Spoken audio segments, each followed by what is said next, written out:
பொங்கலோ பொங்கல். வணக்கம். இது உங்கள் எம்.எஸ். அனந்தராமன் பேசுகிறேன்.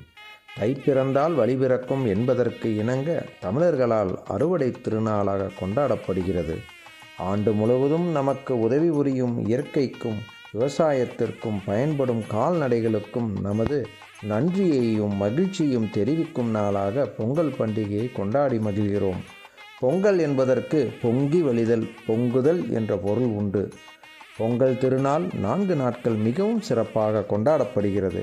முதல் நாள் போகி மற்றும் சங்கராந்தி பண்டிகை, 2ஆம் நாள் தைப்பொங்கல், 3ஆம் நாள் மாட்டுப்பொங்கல், 4ஆம் நாள் காணும் பொங்கல்.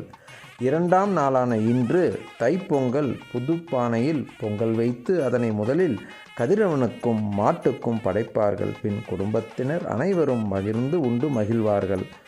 உழவர்கள் மழையின் உதவியால் ஆடி மாதம் முதல் உழைத்துச் சேர்த்த நெல்லை மார்கழியில் வீட்டிற்கு கொண்டு வந்து தமது உழைப்பின் பயனை நுகரத் தொடங்கும் நாளே தைப்பொங்கல்.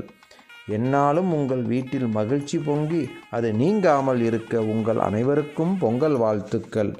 இந்த ஆண்டில் எல்லா வளமும் நலமும் பெற்று அமைதியுடன் வாழவும் இயற்கைக்கு நன்றி கூறி பிரார்த்திப்போம்.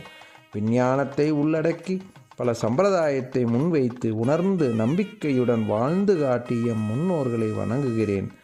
தமிழர்களின் பாரம்பரியத்தை காத்து போற்றுவோம். தமிழன் என்று சொல்லடா, தலை நிமிர்ந்து நில்லடா. வாழ்க தமிழ், வாழ்க பாரத நாடு. என்றும் பேரன்புடன் எம்.எஸ். அனந்தராமன்.